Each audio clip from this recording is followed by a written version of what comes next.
Hello Gemini, welcome po sa inyong reading. This is for July 11 to July the 13th reading. So, maraming salamat po sa pag-aantay. No? Alam ko inaantay niyo ang inyong reading dahil I believe na-conquer itong channel na ito ng Geminis. I'm not a Gemini by sun, but I have Gemini placement in my chart, no? So, maraming salamat pa rin mga ka-Gemini. Um, Gemini, para po sa mga bago, don't forget to click the subscribe button, smash the like button, comment below kung kayo po'y nakaka-resonate, and hit the notification bell. Kung gusto niyo po ng dalawang reading sa akin, meron po dun sa ating kabilang channel, that is Babaylan TV. No? Yan po ang ating unang channel catered for our international audience. Ayan. So, Gemini, ito na po tayo. No? Gemini, gusto ko lang pong ipaalam sa inyo na this is a general reading. You may resonate with the entire reading or you may resonate with some bits and pieces of the reading. Gentleness, no? So, please take what's only yours. Magsimula na tayo. Gemini, bakit parang merong nagmamadali dito? No? Whether this is you, whether this is your person, I want you to know that I am reading also the dynamic of the situation, not actually, a specific person. This could be you, this could be your person, or I am reading with the cross watchers, no? So, parang actually may nag-aantay. Oh, both nag-aantayan, no? I think meron na ditong idea yung isa't isa, no? I have feelings for you. I know that you have feelings for me. Pero no one is taking action. So, ano ito, magtititigan na lang ba kayo, Gemini? Because it kind of make me feel like parehas din kayo naiinip, no? Pero walang, parehas na torpe, parehas ayaw mag take advantage of the feelings. With the observer in here, I feel like merong taong nag-i-stalk sa inyo. Chances are, no, either kilala mo na ito. This person is somewhat always looking at your social media account, no? I think that this person also, kapag nakikita ka, no, nagtatago or nag-stutter, no, nautal-utal ba yung kapag kausap ka or pag nakita ka talagang namumula siya, no, na parang lasing, no. Iba ang impact mo dito sa taong ito, no. Iba ang sabihin natin ang asim ni Gemini, no? With the Six of Cups, the Two of Wands, and the Ace of Cups. So, this is not a new person. Literally, kilala mo na itong taong ito. Literally, somewhat, no? Meron na kayong mga pag-uusap, nagsama na kayo. It could be an ex, or it could be a person that you supposedly that you had or supposedly have a relationship with pero naudlot, no? I feel like this person still, no, loves you and loving you. I also feels like sobra yung pagmamahal na binibigay nitong person na ito sa iyo. Hindi niya nga lang masabi, hindi lang maamin, hindi lang gumagawa ng action. For some reason, I feel like medyo torpe nga, no? Sa sobrang pagkatorpe, no? Either nakikita ko dito na medyo merong mga sabihin natin mga rumors, no? Mga chismis na nako, bading naman yan, no? Or para dun sa mga sa iba, no, I think that this is also an LGBTQIA plus relationship. It doesn't matter. We're not talking about, sexuality, religion, what have you, no? We're talking about energy here. We're talking about frequencies, and we're talking about the communication of the being. No, um, all of us are communicating with vibrations, frequencies. Well, you can also said that. No, if you want to know the if you want to communicate, with the universe, because all of us are speaking in frequencies. Anyway, that's another story. With the Ace of Cups, the King of Wands, and the Tower. So, supposedly, dapat meron na nagsasalita, pero gusto na magsalita. Torpe nga. Kapag ba ako nagsalita, tatanggapin ako nitong taong to. Kasi bakit? Parang feeling ko, eto ka. Ang feeling niya sa sarili niya, eto siya. No? Parang ang baba ng tingin niya. So, siguro mababa ang confidence nitong taong ito. No? Parang, ay pag kinausap ko naman yan, i-reject lang ako. No? Kapag kinausap ko naman yan, feeling ko, baka nasusupladahan niya itong taong ito. O nasusungitan niyo, no? Kasi parang feeling niya, ang lakas ng dating mo na hindi mo siya type, no? Baka kasi outspoken tayo, or it's just our aura, no, Gemini? Baka kasi pag pumasok ka ng room, napapahinto lahat ng tao, tas titingin sa'yo. Ganun kalakas yung dating mo dito sa taong to. Pag dumadaan ka ng slow mo, it's like a movie, no? It's like a movie, yes. I actually experienced that, no, with a celebrity. 2 beses ko pa lang siya na-experience, honestly. First, sa Makati was Brent Javier. He's a model, no, nung panahon ko. He walked down in front of me and talagang nag-slow-mo. Then after that, many more decades, hindi ko pa yun na-experience until I saw Piolo Pascual. Honestly, no, nung dumaan siya, para talagang nag-i-slow mo. Totoo yun, yung sa movie na yung mga depiction nila, actually totoo yun, no? I experienced it myself, ganon, no? Yung ganon kay starstruck, na wala kang ibang nakikita kung hindi siya. So parang ganon yung nararamdaman ni person. Nag-slow mo lahat, umikot ang mundo sa kanya, ilang segundo, no? Ganon. Ganon kalakas yung dating mo. With the Tower, let's clarify the Tower. With the Four of Swords, ay nagpapahinga-pahinga pa, no? And the Knave, mabagal talaga kasi kumilos. Unahan mo na, bago maunahan ng iba. Just kidding, no? So, I feel like, parehas nyo namang gusto. So, might as well take advantage of the time, no? So, let's check some more cards here.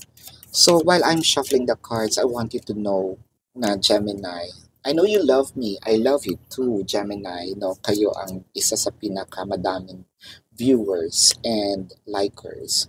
Kaya humihingi ako ng pabor sa inyo.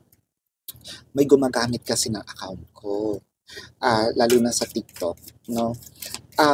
Kung titignan mong mabuti, kasi kinuha niya yung videos, logos, and then he actually created an account. I know that he is a he dahil nagsusulisit na siya ng mga pera, no, from other people, and those people actually sent me the screenshot, so I have the name.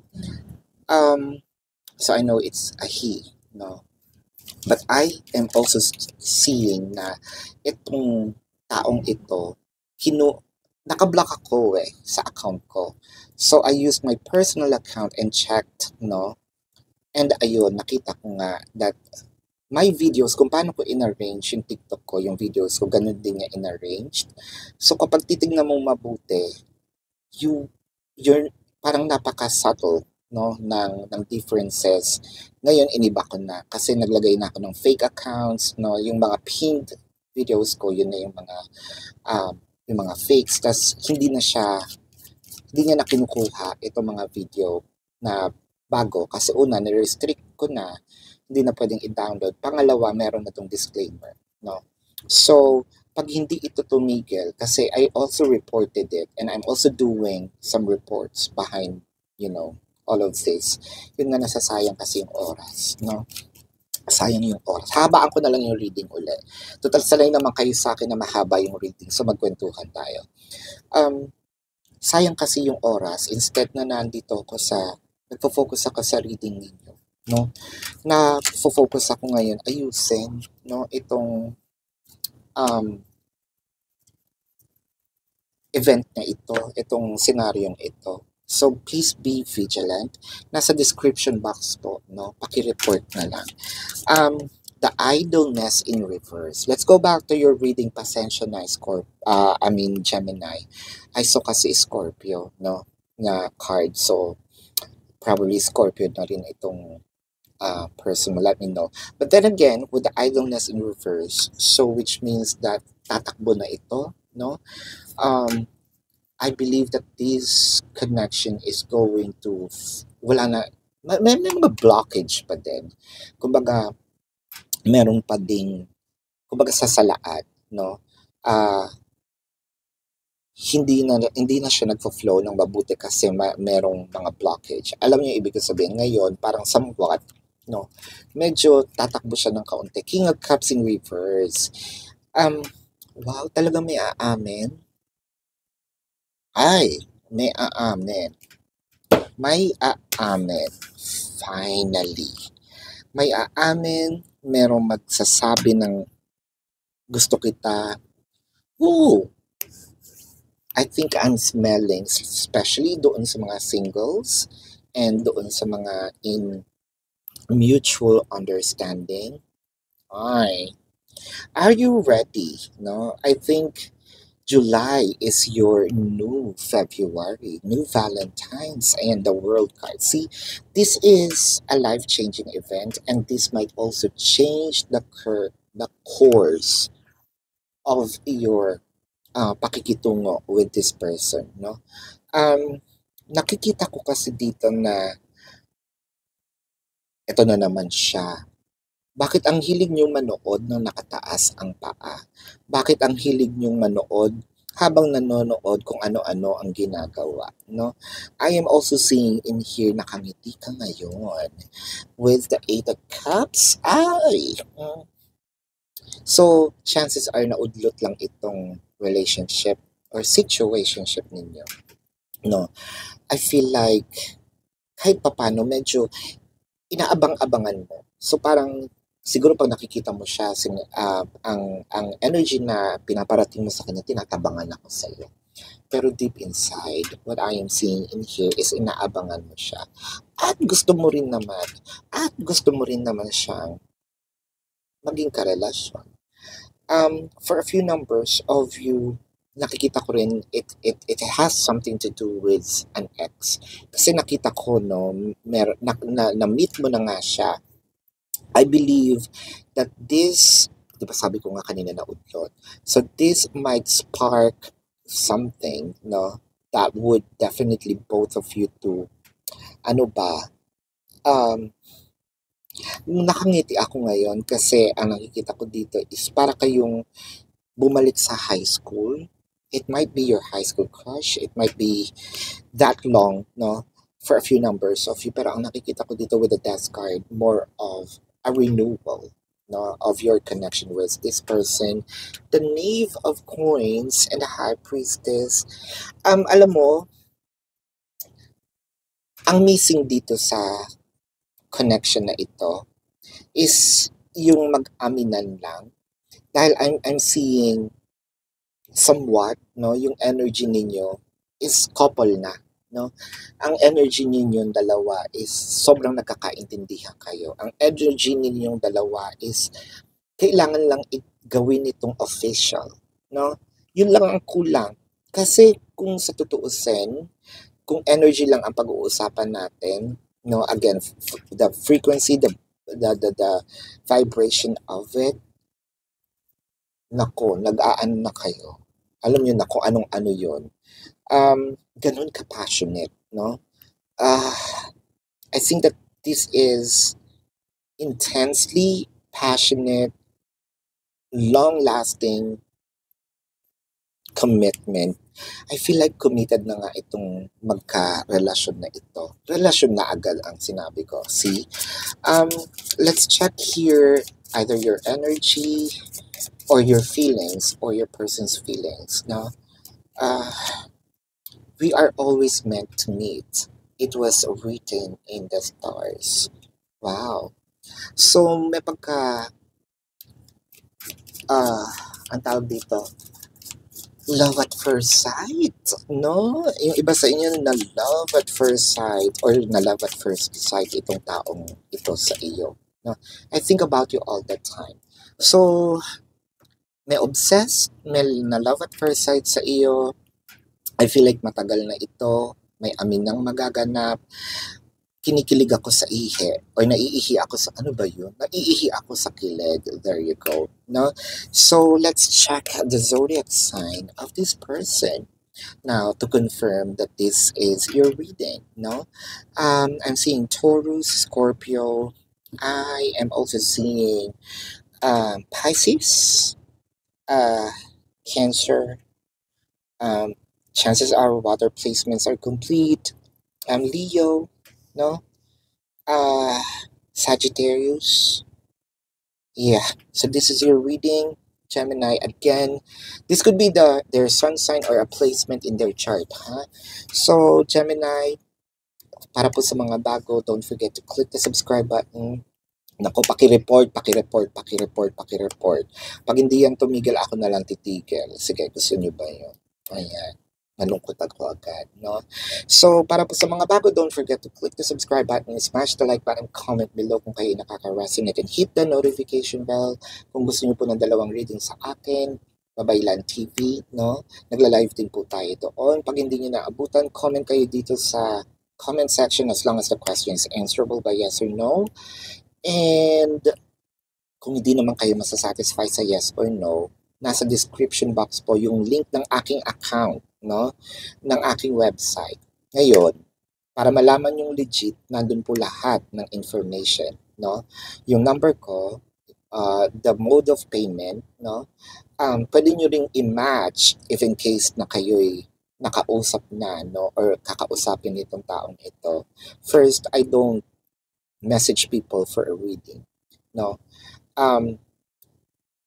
Pwede nyo i-match yung name kasi may screenshot naman doon, no? Paki-check na lang. Pag hindi yun yung number at hindi yun yung name, hindi po ako yun. Wala nang iba akong number, wala nang ibang, account, no? Kundi yun lang. How much per question, nandun din po. I also created a 4-in-1 question that's actually a discounted price, so take advantage of it. And if you also want to book a personal reading, nandun din po yan, no? Again, nakikiusap ako, paki-report para dire-diretso ang ating kasiyahan. Love and light, namaste, see you sa susunod na reading. Goodbye, Gemini.